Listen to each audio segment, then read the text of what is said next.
Sometimes life feels unfair, like no one sees how hard you're trying. But listen, your effort is not wasted. Every tear, every sleepless night is shaping a stronger version of you. Don't rush the process. One day, you'll look back and realize the pain you carried was the reason you learned to fly. Bán cái súp nhòm. Tôi chạy nhòm.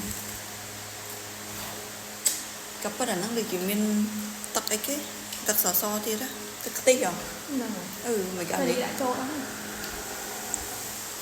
qua tắc tí là mình tắc tí cái bạn chinh anh sủi đỏ mày lại cho đó sủi men nè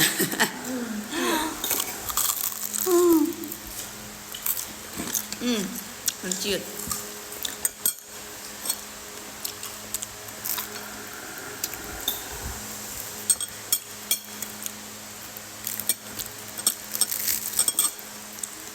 sủi ra mày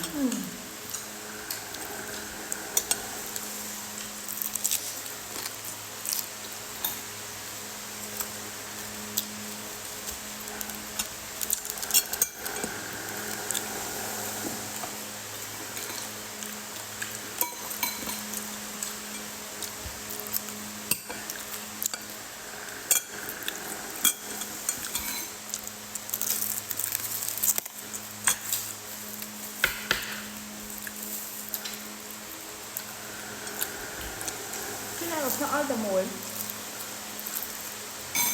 vắng lanh này không có ngon lại là đi mau cờ nó còn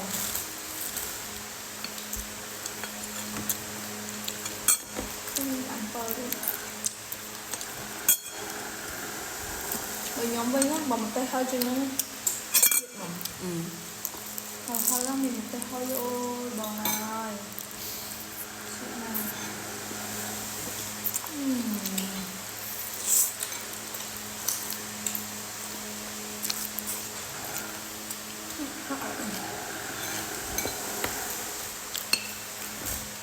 bà nhóm tham tất cả lỗ nó nhìn tại em trên